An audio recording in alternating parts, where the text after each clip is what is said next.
After you close your first deal, what's the next marketing move? Let's go backwards this time. Let's start with CJ first.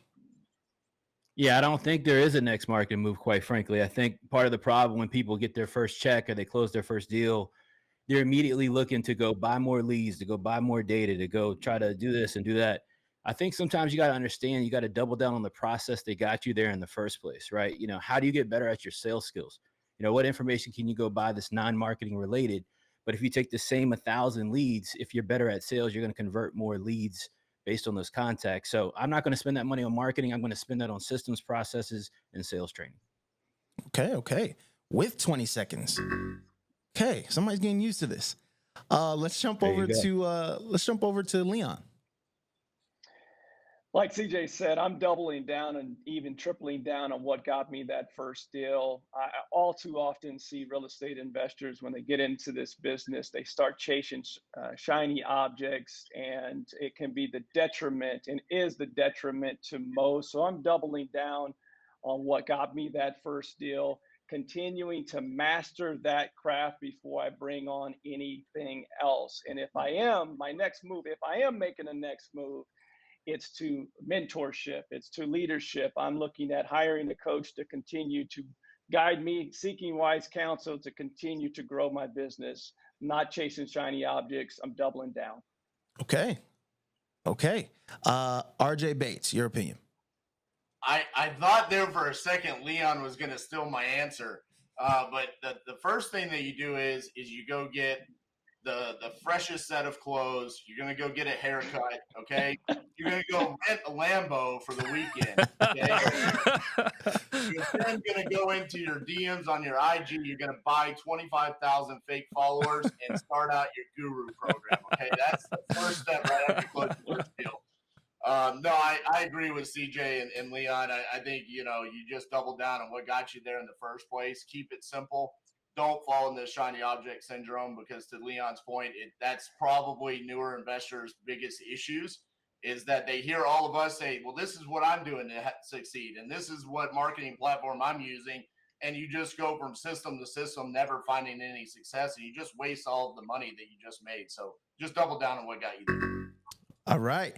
And Steve Trang, your opinion. So I'm actually going to answer the question for the next marketing move. So what I would do is I would actually hire an employee to take care of all the mundane tasks, and I would go out there and start networking, collaborating, meeting with all the other wholesalers in your market, going to the REIAs, getting your face out there and seeing if there's a way that you can squad up, collaborate, and so on, right? Because I think that I don't want to spend money on expensive marketing. I don't want to, plop a bunch of money on direct mail or TV, but I do want to get myself out there and, paying someone to take care of the mundane tasks so that you can get out there and network, right? Collaborate. I mean, me getting to hang out with RJ face-to-face, CJ face-to-face, Leon face-to-face, like, it makes a big difference to your business. So that's what I would do next.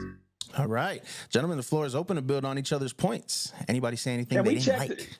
Can we check the tape? I'm pretty sure in episode 1 or episode 2, Steve said the first thing he would do is hire a coach. Marketing move. Check the tape. Marketing move. Let's go back to the film. I think, I've coached thousands of people, man. And one thing that I see is people get started, they do their first deal, and they have this weird phrase in their head: how do I scale my business? The reality of look, you're not ready to scale after your first deal. You don't need to go try to double your marketing. You don't need to go try to hire a bunch of employees. Quite frankly, Steve, if your deal for the first deal is $5,000, I don't think you're ready to go hire an employee. I think you fix your processes. I think you fix your systems. Maybe you even go buy Steve's sales training, but get better at converting people. Because again, if you give me 1,000 leads and give RJ 1,000 leads, I'm going to convert more because one of the phones. I'm just saying. Steve, at what point would you recommend? I'm sorry. Go ahead. I was just going to say the lazy question is to ask someone else what they're doing versus what got you to where you are.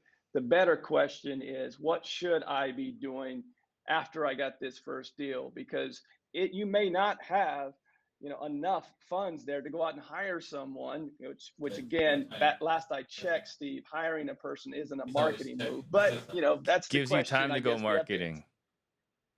Oh, I see. I see. The bottom line is though that when it comes to marketing, there are a million different channels, but the people that I've seen have the most success in their career did all the things that did not cost them the most to get to build their foundation of their business. Okay, great input from everybody. We did have a comment I wanted to highlight here. Buttery Film said you doubled down on what worked. What do you guys think about that? And that's what the first three I guys agree. said. I think that's what we all said. Yeah. We're all in alignment. 2 rounds in, I don't like that. Let's take a look at the polling. We have actually a really close tie. Let me see. Let's refresh. I'm the half-point king, so Ooh. it's got to be me. We're sharing points on this one. RJ Bates and Chris Jefferson, 36% of the votes. How are we getting ties? How are we getting ties? I don't like this. I don't like agreeing, and I don't like tying. Somebody's gonna have to step it up on this. I next think one. we should have a new rule for the show. If it's a tie, everyone gets 0. Okay, that's interesting. I don't think that's Or fair. let Weasel break the tie. Ooh, Oh, that's a good idea. Ooh, okay, Good idea. okay. Hey, Weasel, my guy, my Weasel, guy, need a my raise? guy. Now I'm Or not we gonna lie. asked the 7% that voted for Leon what the hell they were thinking. Are we gonna institute the rule right now where I pick the winner? So for this tie, me personally, I'm gonna go with Chris Jefferson.